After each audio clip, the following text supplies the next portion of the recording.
Good morning and welcome to you. This is not a SitRep. This is just more of a rant. A rant, really. Well, there is a couple of stories that are involved today that I will talk about, but mainly from the perspective of what's that about? What's going on here? That's a funny thing to have happen. Bit of a WTF day, really. As in, what's going on?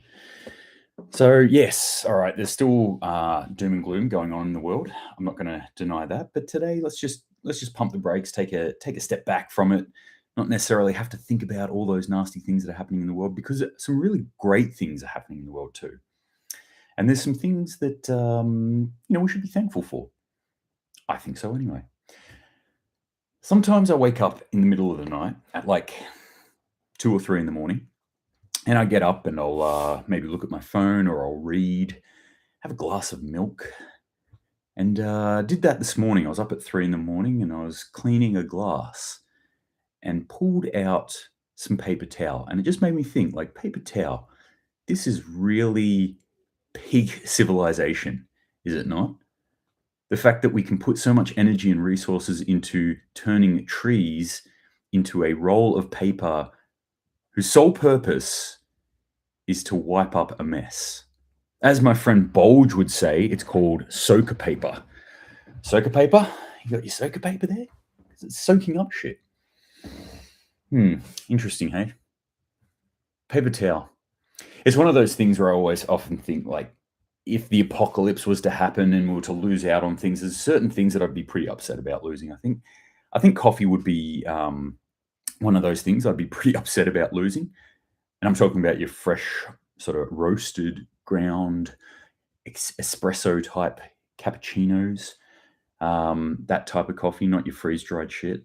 Obviously, I've got some in case of emergency. I'm going to need to wean myself off that caffeine somehow, but I'm going to miss an actual cafe coffee if, Walking Dead sort of scenario happened. Um, there's a few things like that. I think chocolate would be another one too that I'd miss. Paper towel. I've really thought about this.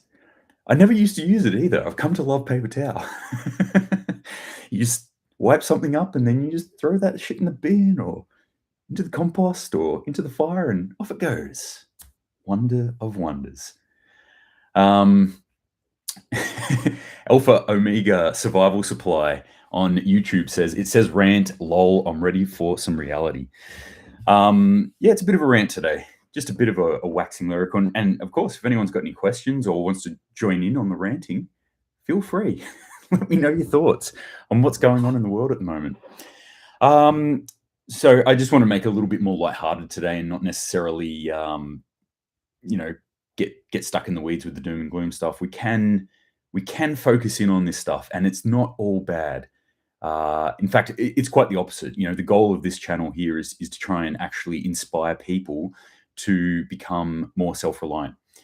And on that, I'm actually heading off today to go into the big smoke of my nearest city, which happens to be the capital city of Australia, and go to a little, I don't know what you call it, a fete, a festival, an expo, a gathering called the Endangered Skills Gathering. So, a congregation of people who are displaying their skills in things that are disappearing from our society at the moment. So I actually ducked in yesterday to have a quick look, and I'm going to go back today. It's things like obviously blacksmithing, people who are doing a lot of wood carving stuff. There's people making lace. There's people doing lint, what do you call it, like felt making sort of stuff. What else was there? There was a dude who fixes old school clocks. I was blown away. Like I just nerd out on this shit. Heaps of old school tools for sale. I just actually got a whole bunch of hand tools, wood carving hand tools that I bought a while ago, and they had to get sent over. Just coincidentally, they were made in Ukraine. It's nothing to do with what's going on there, but it took a while for them to get. Actually, it relatively was quick to get to me, but yeah, I'm into that sort of stuff. I love that stuff, and I love these endangered skills. So, going to go down there, check it out. If you do happen to be in the area, I would highly recommend going down, checking it out, because these sort of skills, they're disappearing off the face of the earth. and they might, be needed sometime soon. In fact, there's a really good book that I'd recommend that kind of inspired me to go back into this mindset of how can we utilize what we have now? How can we recycle the things we already have? How can we maintain and fix the things we already have? And in this book, they talk about this idea of salvage culture. Now, the book I'm thinking of is by a guy called John Michael Greer, which I find a very fascinating individual for many reasons. But this particular book is called The Eco-Technic Future. And he's got a couple of books on the subject, on this sort of subject. He's got a whole heap of other books about modern day being a druidity. I don't know what you call it, I guess. He's into that sort of stuff. But that's all about nature connection, which I think is cool. But this is particularly him looking at stuff, going into the future and going, hey, what's going to happen in our future? Where are we going to get our stuff? Will we run out of stuff? And his answer is kind of like, no, we won't. We probably won't run out of stuff. We've got heaps of stuff right now. Maybe we're just not utilizing the resources in our best way. And if there was to be some sort of economic collapse, then we're going to have to go through the things we've already made, requisition those parts, and start to build them into something else. So he starts to talk about the skills that you might need. So that's why I find these things fascinating. So I'm heading down to that endangered skills workshop today, or not workshop, but fate. I don't know what it's called. Endangered skills, something or other. Peter Rouse, how you going? I don't eat chocolate, but coffee is on the top of my list. Yeah, I hear. Basic car maintenance has even been lost these days. How many people can change their oil these days? That's a great question. It's something I have done in the past. It's something I know how to do, and it's something I don't do personally. A lot of times, especially now, I've got a newer car, and it's kind of linked with a what would you call it, a program or a system where they want you to actually get the registered people to look after it. So it kind of promotes that I don't mess with my own car, which is different for me. I'll admit that. I'm not a massive mechanically minded person, but I don't mind having a little bit of a tinker with my vehicle. But these are the sorts of things that you need to think about. In fact, let's go even more basic, Peter. How many people know how to change a tire or regularly practice it would be another thing. And this is like disaster preparedness 101. Yeah, I want to prepare for the zombie apocalypse. I want to prepare for that huge economic collapse. I want to prepare for all these big, sexy things and build my grab bag, all that kind of stuff. But do you know how to change a tire? Because that is likely, statistically, most likely thing that's going to happen to you. Your car breaks down. You blow a tire. Do you know how to change it? Do you have the equipment necessary to change it in your vehicle? So this is the sort of stuff like, those basic things. Or from a risk management standpoint, we're looking at high likelihood, maybe not high consequence, but high likelihood stuff that's going to happen to us. I know it's not sexy, but this is what disaster preparedness is all about. Peter Rouse says, make sure they use full synthetic oil when they do the change. Weekly check tire pressure should be standard. Yeah. One of the things I teach in my courses when I talk about vehicles is some simple checks. So in the military, we used to call this first parading. You'd first parade your vehicle. You'd go do a number of checks every time you went to use your vehicle. But I just call it like basic maintenance check to make sure your car is going to operate the way you want to operate. And I will admit that sometimes when I'm driving around in a car, the situations I get into around the world, the car is a life-saving piece of equipment. That's the way I look at it. So I check things. The check I use is called FLOWERS, and that just stands for fuel, lights, oil, water, electronics, rubber or tires, and safety equipment. So I can delve into that further if people want to discuss that. But that's a real basic way of sort of just checking over your car every now and then. To the Capitol. Yes. Storm the Capitol. Let's talk about the first little funny that I saw over the last day or two. The Starlink in Ukraine there's been reports from the past week and a half where they've been talking about that Starlink has been getting cut off or not been working in Ukraine. There were reports that Russians have been doing it. Somebody threw that up on one of my chats at one stage, and I was like, "Huh, really? Russians are doing it? How?" I was really curious as to how. Being somebody who owns and has utilized Starlink, and have a rough understanding of how it works, I'm really interested. I'm like, how does somebody shut that off? There are ways, yeah, definitely, but how do you shut it off for an entire nation? So, anyway, there's more reports that have actually come out now, and it appears that Starlink's shutting it off themselves because they don't want to keep putting it out for free. What? What a fucking outrage! How dare they? How dare they invest millions and millions of dollars in developing a technology, in then offering that technology to a country, and then offering the use of that technology ongoing for free? How dare they cut that off? I mean, that's what good communists and socialists do, don't they? Oh, wait. Starlink's a private company, of course. Of course they're not going to do that. The ridiculousness that a company would sit there, well, that anyone really that should do something for nothing in this world, I think is farcical.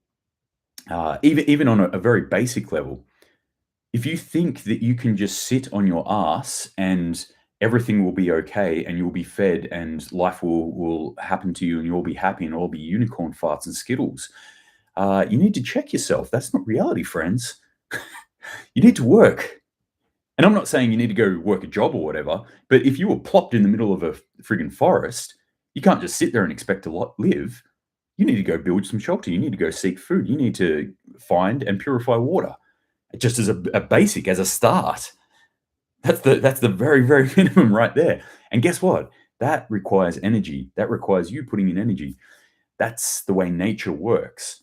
This idea, I think, that we can get something for nothing, or that, in this case, that Ukraine can get something for nothing, is farcical. So, there's Starlink saying, "Hey, look, we're not saying Ukraine has to pay for this, but somebody has to pay for it. So, hey, Pentagon, you're sending billions, literally billions of dollars to Ukraine. You are sending billions of dollars in warfighting technology to Ukraine. It has been proven that our technology that we've put into this space is affecting this war, that is propping up their military and is basically the backbone of their communications at this point. Why don't you send some of that money to us?" So this actually comes off a tweet, and I just want to read this tweet because it is hilarious. The tweet was originally from Jason J. Smart. Don't know who that is. I have no idea. He says, Elon Musk's Starlink says it can no longer afford to give Ukraine free service and asked the Pentagon to pay for it. Starlink has been a game changer in the war. This comes days after Ukraine ambassador told Musk to fuck off. Elon Musk got on there and replied to it, as Elon Musk is wont to do, and he just said, "We're just following the recommendation." Boom, mic drop, see you later. Elon Musk, love him or hate him, or feel indifferent about him as I usually do. He does say some funny shit that is on a world stage. So I actually couldn't agree with him more. If somebody told him to fuck off, just say, "Yeah, cool, we will. We'll take our service and we'll fuck off." By the way, you can start paying for it now if you want. Amazing. Shelley says on the YouTube's in response to Peter talking about the oil changes. Peter, how many people even know how to check their oil? Never mind change it. We've become wasteful and a too dependent world. Peter responds, that is true. I would say that we can't even find the owner's manual in a car.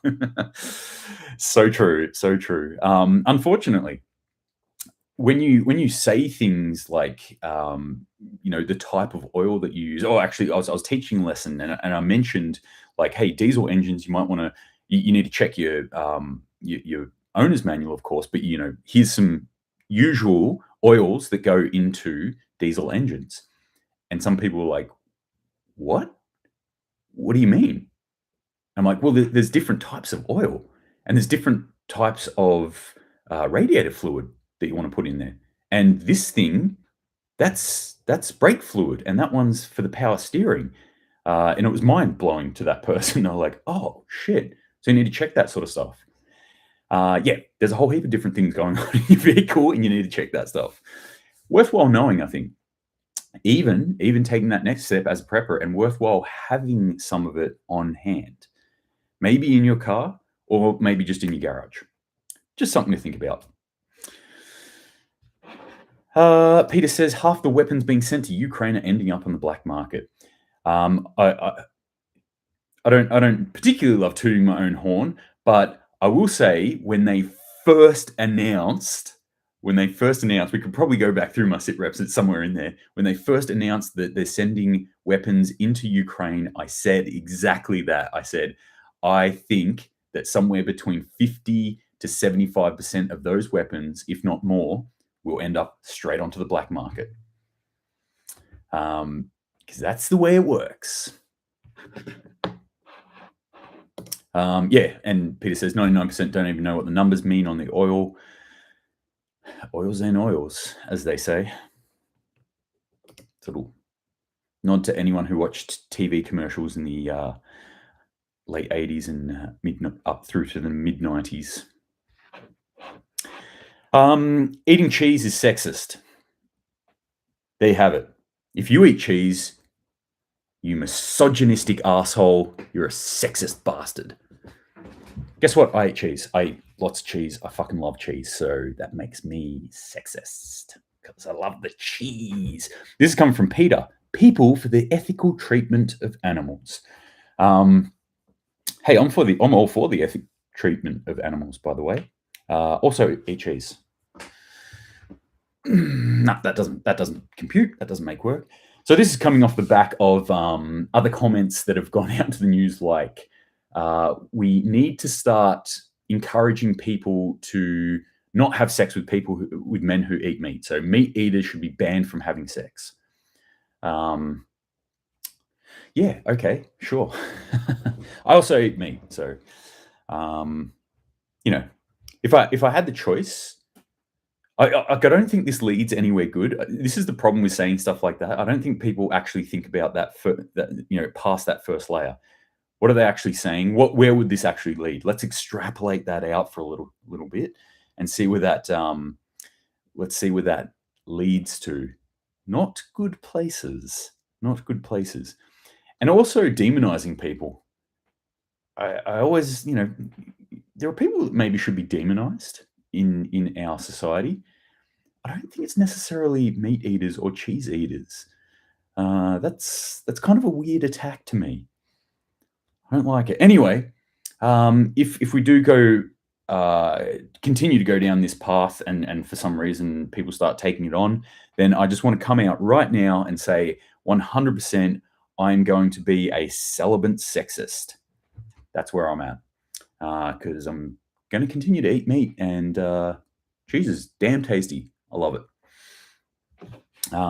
Peter says modern sustainable farming is very ethical. Yeah, well, some of it is. Some of it I'll look at and I'm like, we could do better. We could do better with that. But certainly, I haven't seen much within Australia and New Zealand where I'm like, oh, this is totally unethical. And thinking about where farming practices have come from, what they were, and not like way back when, but when it's been developing, when we were going through the quote unquote green revolution. I think we're actually getting better on this sort of stuff. But these are just the thoughts of one man. Feel free to argue with me if you want. All right, last one that I'm going to talk about. There was one in here that was actually news, and I was like, oh no, I'm not going to talk about that today. It's funny, but it's not. It's also like too much about what's going on in the world. Got this one sent to me from one of my main sources on Instagram, and it was sent to me, and I actually asked, like, straight up. I was like, "Is this satire? Like, this has to be satirical." But it's from the official site of this particular organization, which is Politico Europe. Politico Europe has put out their Green 28 list. So this is their inaugural list of those who are doing the most to push the green agenda, that are bringing us to a greener and supposedly better world. So, Politico Europe, please tell us. We have no idea. Feed us the information, because we are the baby birds that know nothing about how to look after our own world or how to live.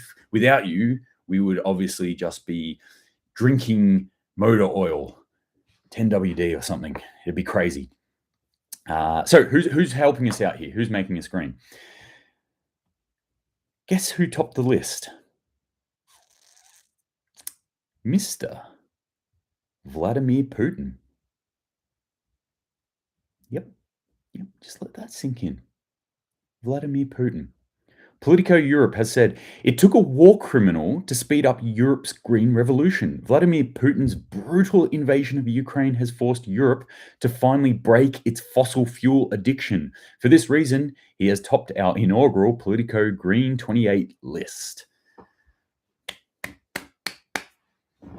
Vladimir Putin. Who would have thought, huh? That war criminal, the tyrant, the most evil man on the face of the earth at the moment is actually the green hero. He's not the hero that we want. He's the hero that we need. Batman, Putin. There we go. Again, I saw this and I was like, this has to be satire. This has to be a joke. And I went and read the story. I'm like, they're not joking. They're serious. They are deadly serious. Wow. There you go. There you have it. I don't know what to say about this, really. I just like to look at these things sometimes as a little bit of a check, where I go, wow, that's where we are as a society right now. That's what people actually think. This is the kind of information that's being pumped out there. If anyone knows anything more behind this, like I'd be like fascinated to know. But everything that I've looked at looks like they're legitimately saying this. They're like, yeah. I think they did walk it back after that. There was a bit of pushback where people were like, you can't say that. And they're like, oh, yeah, no, we would not know. Just forget about that. But here's Al Gore. Or something like that. But yeah, really interesting stuff. Oh, one more really funny, weird thing, and I did mention this as well, is the whole PayPal thing that got wheeled back. Apparently, like a $2,500 fine if you say something that they don't like. But apparently that's been wheeled back. As in they've gone, no, we're not going to do that now. Power to the people right there. People coming out wholesale and saying, nope, not doing that. Not today, friend. Anyway, that's what we've got today. As I said, just a little bit of a rant. Funny stuff that I saw on the interwebs over the past 24 hours. Mainly just because I didn't want to soak you in more fear dip. There's plenty of that around. Remember that being soaked in fear, being indoctrinated, being bombarded with fearful type information actually has an effect on us as a human being, as an organism. It increases certain hormonal releases, which are systemically not good for us. Like maybe good from an evolutionary standpoint as an acute bout, but when we're hitting it all day, every day, it becomes not good for us. So these sort of stress responses that we're getting, the stress response, that kind of automated nervous system where we go into a sympathetic automated nervous system response, is built around an acute danger. A high threat appears in front of us and we have to deal with it. The saber-toothed tiger jumps out of the forest and we're like, oh, I've got to fight it, or I've got to run away, or I've got to do something right now. So that's what it's built around. But then when that threat is gone, then we relax back down. We go into parasympathetic again. And that's where we spend most of our time.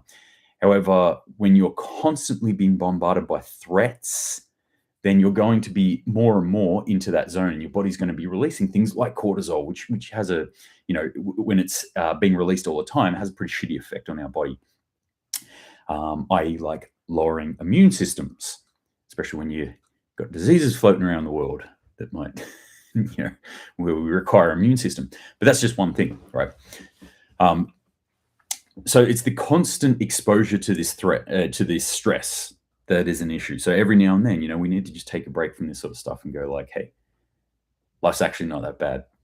There are really cool things in this world that we should appreciate, like fresh milk. When I wake up at 3 in the morning and I can go and open my fridge, wonder of wonders that is, and get some cold, fresh milk out of that fridge. And then when I spill a little bit, I can go and grab some paper towel and use that paper towel, aka, as Bulge would say, soaker paper, to soak up that spilt milk, not cry about it, and put that in my fireplace and sit there sipping my cold milk in front of a warm fire. So that's a bit of homework for you guys today, for you gang today. Try and pick some things that you feel grateful for today, because on the whole, life's pretty cool. Like I said, I'm going to go check out some endangered skills, and I'm really appreciative that there are people still out there who are doing things like building stone walls and apprenticing other people to build stone walls, like mortarless stone walls. People who are still carving things out of wood that are extremely useful for people.